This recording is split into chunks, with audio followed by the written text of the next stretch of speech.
All right. Shalom, Israel. First and foremost, as always, I would like to give all praises, honor, glory, respect, and blessings to Yahweh, Bahasham, Yahweh Shai, Bahasham, Brakaha, Kwadash. Salutations to the Lord's elect on the four corners of the earth, pushing his truth and sincerity while patiently waiting for Yahweh Shai's return, and double honors to our apostles and elders of Great Millstone, which have taught us everything we know through the spirit and power of Yahweh, Bahasham, Yahweh Shai. And welcome to another Walk and Talk being brought to you by the spirit and power of Yahweh, Bahasham, Yahweh Shai. I wanted to do a response video to a video that was done by Great Millstone Holy Bible Defenders. Okay, and the brother, his most recent video he uploaded is called "This Christian Should Have Never Uploaded This Video." You know, very embarrassing, in which I just watched the video just now. I have not fully watched the whole entire video, but you Christians are losing.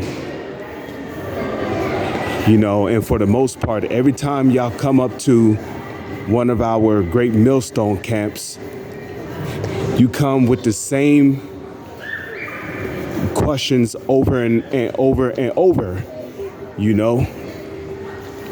Well, what about the Gentiles? What about the Gentiles? Can the Gentiles be saved?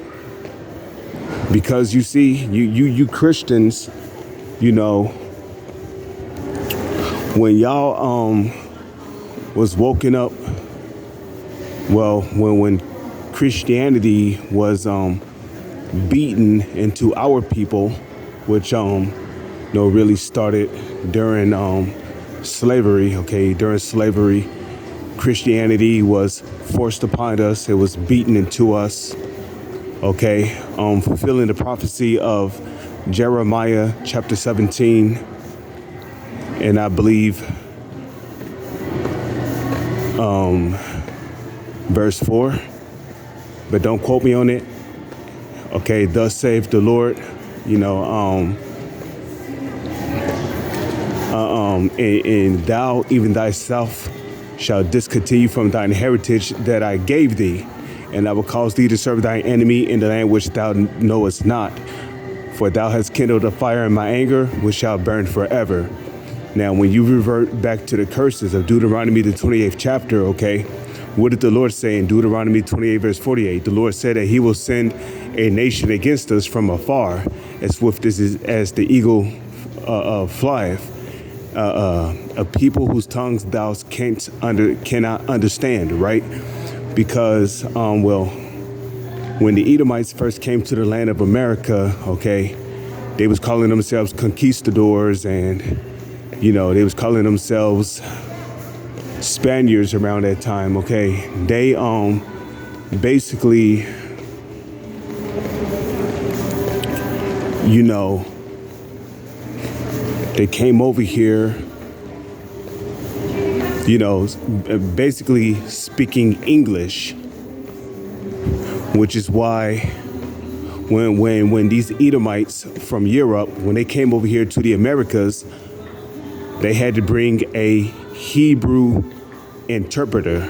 Why did they need to bring a Hebrew interpreter? They needed somebody who could speak Hebrew, because nobody that they was bringing over here into this land knew how to speak Hebrew, okay? Which proves that, you know, the so-called North American Indians and the northern tribes, you know, Issachar, the so-called Mexicans, this, that, fourth, and other, that proves that they are Israelites, okay? The Latinos, the so-called North American Indians, that proves that they are Israelites, because they were speaking Hebrew. And the conquistadors and the Spaniards had to bring a Hebrew interpreter over here so they can, you know, communicate with our people. But shortly after that, you know, Esau made peace treaties with our people. the Gadites, presuming to Psalms, the 55th chapter and the 20th verse. But what happened? He had broken his covenant, right? And after breaking his covenant, he pretty much went to war with our people. It was a long, hard-fought battle, but eventually our people fell, okay? Which will be the fulfillment of Daniel chapter 4, verse 17. The Lord setteth up one kingdom and taketh down another. And he setteth up over it what? The basis of men, which is also the fulfillment of the blessing that the Lord said that Esau, but basically in Genesis, the 27th chapter, okay, Isaac basically told Esau that he will have the fatness of the earth. So when the conquistadors successfully defeated the Gadites and the northern tribes, okay, and put them into subjection, shortly after that, okay, the southern kingdom came over here on slave ships, okay, which the first crop of slaves came from Europe, okay, in which arrived at Jamestown, Virginia in the year 1619, okay. So while we were in hardcore slavery, to say the least, okay, there was a lot that was going on. We were getting whipped, we were getting beaten, tortured, castrated, buck breaking. We were getting beaten down to the point of not wanting to resist anymore. And then if you thought that was bad, the Edomites took it a lot further. They decided to indoctrinate us. And they show you that in movies like Roots, where, Kunta Kinte, basically he was getting whipped on his back while his slave master would ask him, what's your name? He would say Kunta, right? But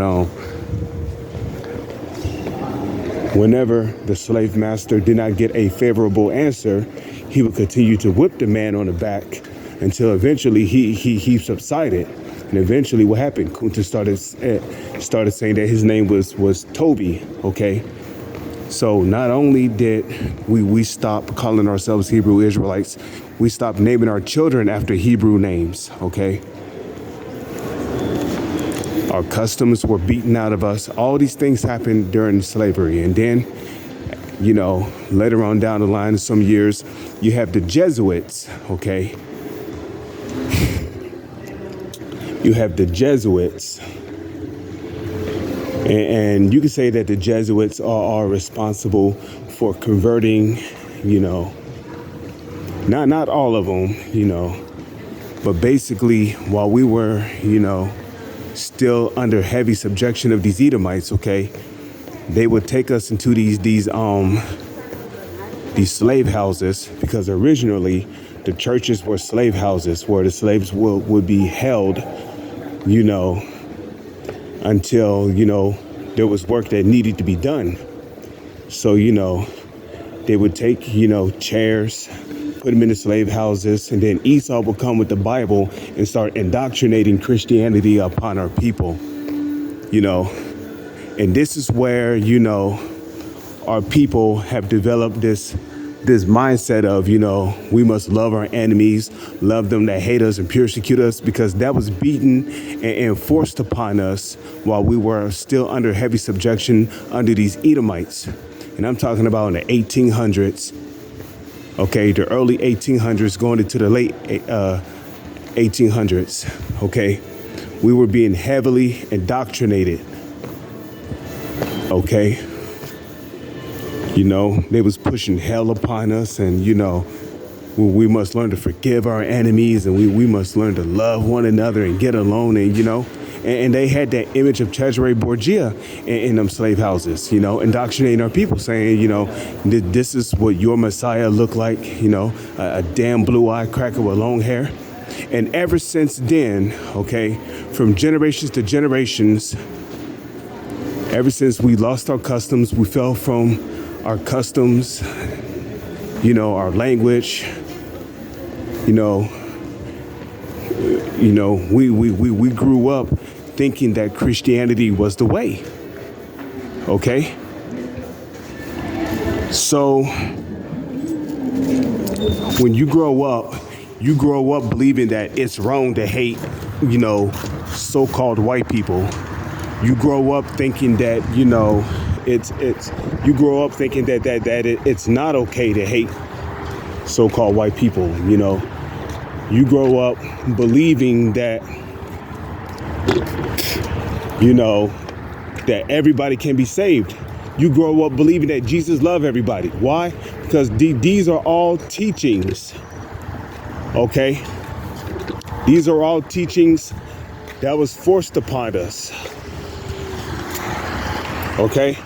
These are all teachings that was forced upon us when we were under heavy subjection under these Edomites. Because even after slavery, and the reason why I say under heavy subjection was because even after, slavery was so-called abolished, which slavery was never abolished, it was emancipated, which when you go into the word emancipate, it literally means to transfer from one state or from one condition to another. So we went from slavery was emancipated from being in chains and shackles to the around your wrists and your ankles to being around your mind. So now these Edomites, these so-called white people, they know that as long as you niggas believe that it's wrong to hate so-called white people and that everybody's equal and Jesus love everybody, they know that those type of guys right there are not a threat. You're not a threat to the so-called white man,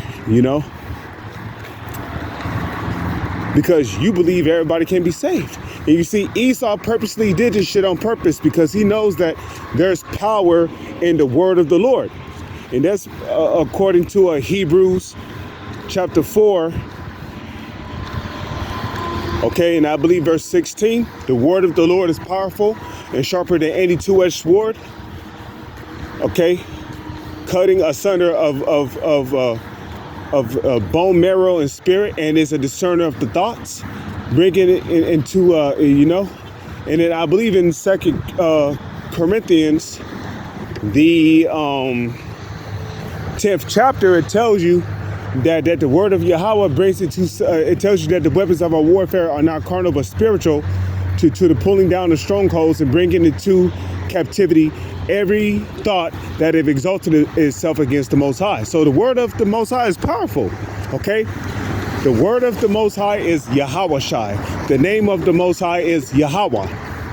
And Esau knew that the word of the Lord resonates with our people.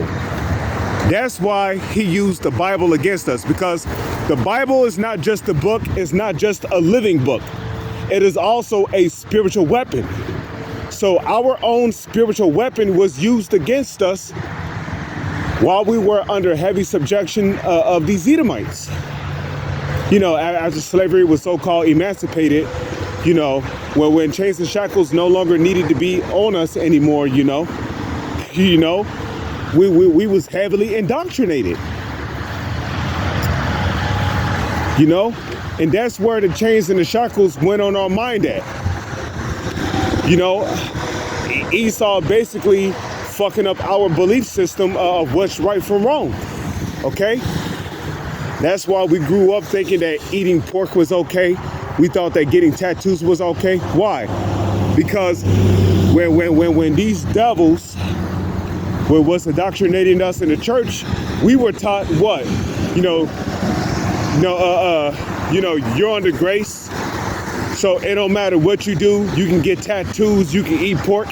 Jesus will forgive you as long as you don't kill or as long as you don't murder, which that is bullshit. Because when you read Romans 6 verse 23, it tells you that the wages of sin is death. When you read 2nd Esdras 12 verse 6, okay, when you read 2nd Esdras 12 verse 6, what does it say?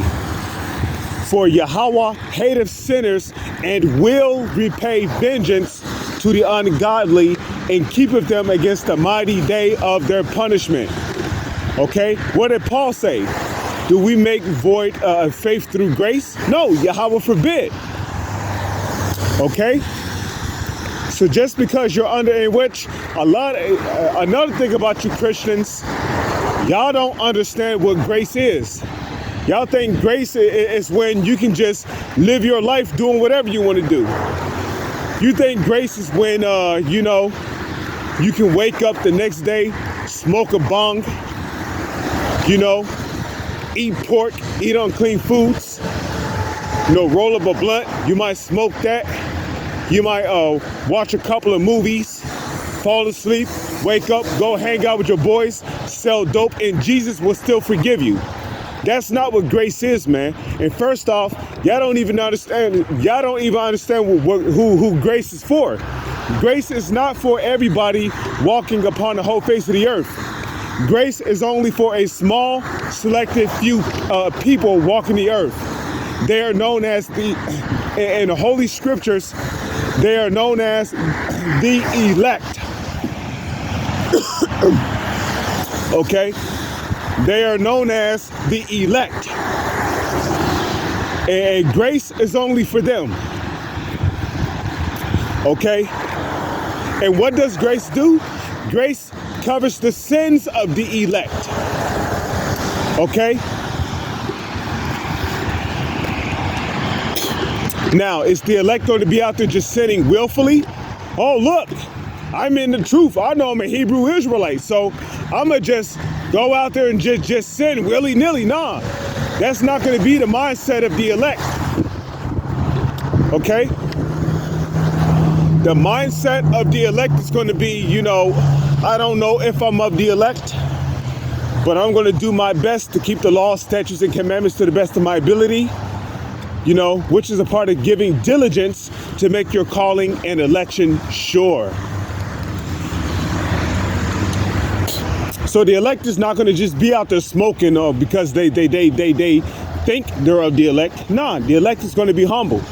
The elect is not going to have the mindset of I'm of the elect, so you know, I'm still going to celebrate Christmas and Halloween and you know. On the 4th of July, I'm gonna go fuck this dude's wife. And nah, the elect is not gonna do that, man.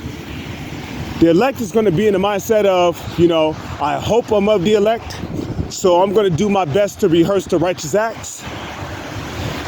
Because the sins of the elect that are covered are the sins that are out of the elect's control, such as the clothes we wear, okay? There's no telling what Esau did to our clothes. Now, in the law, it tells you that wearing mixed fabrics is a sin, okay?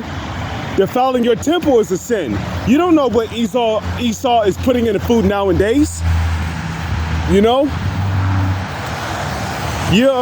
When you buy so-called ground beef, you don't know if it's ground beef or not, you know? It could be pig slime. It could be human meat mixed with actual beef. You don't know. So the grace period, you know, the grace period gives the Lord's elect time to repent and to get their house right, which the house goes back to abode, which means where you stay. In this case, your body is where your spirit stays at, okay? Your body is a vehicle that your spirit uses to basically interact here on earth. Okay? Without a physical body, your spirit cannot interact here on earth. Your spirit needs a physical body, a physical temple, which will be your body, in order to interact here on earth. Okay?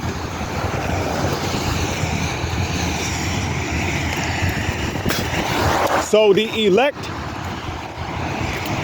okay, they're not going to have the mindset of a damn Christian. Okay?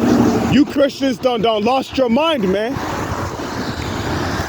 And all you Christians, you're all the same. Your primary function whenever you come up to a camp is basically to try to save the other nations. Okay? Look, the other nations cannot be saved. Because if that's the case, then how come Jeremiah 30 verse 16 is written? Therefore, all they that devour you shall be devoured. Okay? How come Revelation 13 verse 9 to 10 is written? He that leadeth into captivity shall go into captivity. Did not every nation under the sun have us in captivity? The answer is yes. Read the book of Daniel, the 11th chapter. Okay? The Persian and the Medes. The Persians, which will be the Iranians. The Medes, which will be the Japhetic people. Okay? You had the Babylonians, which would be the Assyrians. Okay, you had the Edomites, who came in the form of the Greeks during that time. Antiochus, the Seleucid Empire, the Ptolemaic Empire, when we were captives living in the Ptolemaic Empire, okay, we was worshiping idols then. We were forced to leave our customs when Antiochus IV had rule over us, okay? The Hamites, when you read the book of the book of Judges, okay? The book of Judges, the Hamites had us in captivity. The Moabites, okay? Eglon. No, I don't think Eglon. There was another person, Cushing-Rishathaim, king of Mesopotamia, okay? Yeah, him. He had us in captivity. You know, the Ammonites. So look, they got to go into captivity. So how's there salvation for them? When you read Hebrews 12, verse 16, it tells you that Esau found no room of repentance. Do you know what that means by he found no room of repentance? That means when these Edomites, and I'm talking about the so-called elites who call themselves Rothschilds and Rockefellers, okay? When they had their Bible scholars, you know, thoroughly researched and studied the Holy Scriptures in and out, okay? There was no part written in the book where Edomites will have some form of salvation, okay? So there is no salvation for Edomites, even though they searched the Holy Scriptures carefully through their Bible scholars. Nowhere is written in the Holy Scriptures for Edomites to receive mercy. And he even tells you that in the Zondervan's Compact Bible Dictionary, okay? Esau was the only nation that was promised no mercy. So you're not going to save the other nations, okay? Well, what did Paul say? Should we make void, shall their unbelief make the faith shall their unbelief make the faith without effect? No, Yahweh forbid. Yea, let Yahweh be true, and what? Every man a liar. Yea, that everyone may be justified in their saying, so that thou mightest overcome when thou art judged. So there is no salvation for any of the other nations, man. So no matter how much you Christians come up against us, it's already written, it's already prophesied for the other nations to go into captivity. But y'all gonna keep coming with the same old questions, the same old doctrines. Well, what about the Gentiles? The Gentiles in the New Testament. Y'all don't understand the Gentiles in the New Testament. You know why? Because the understanding of the Gentiles and the Israelite foreigners in the New Testament was not given to y'all. The understanding of the Holy Scriptures was given only to the elect. Now, I'm not saying I'm of the elect. I hope I'm of the elect. Okay? Because we hopeful members of the elect, okay? Hey, look. We're doing our best to please Yahweh, Bahashem, Yahweh Shah, so we can get the hell up out of here.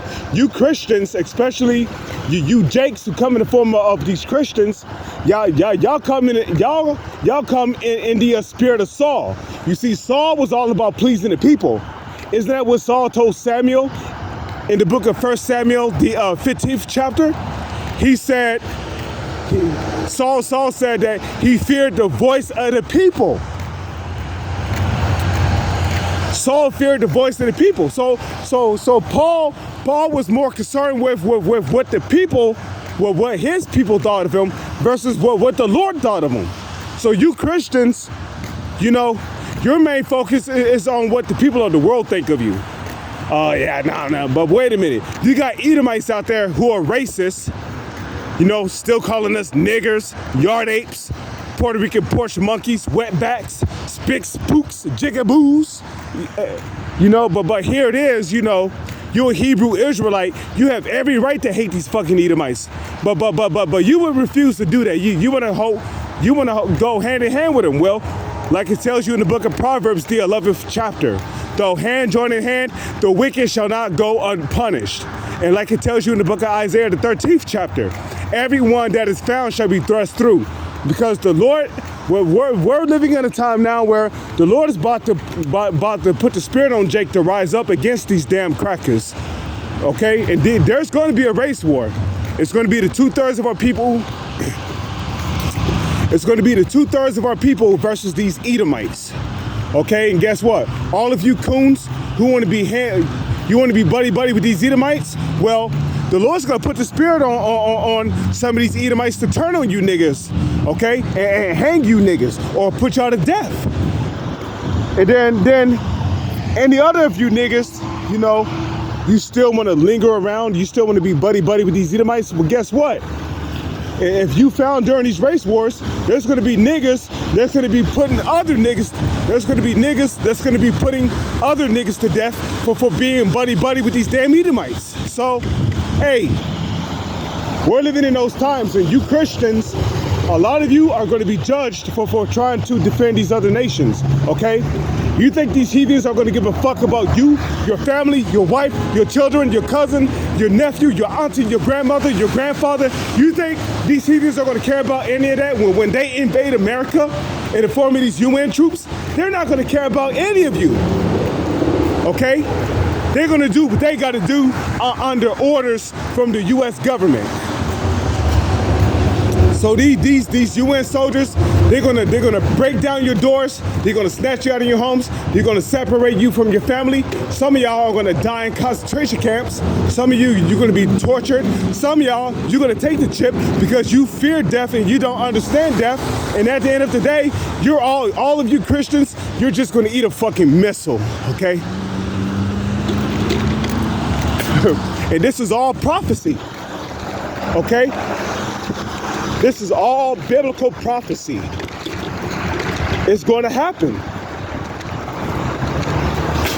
So you know what? Keep trying to save these heathens, because these heathens don't give a fuck about you.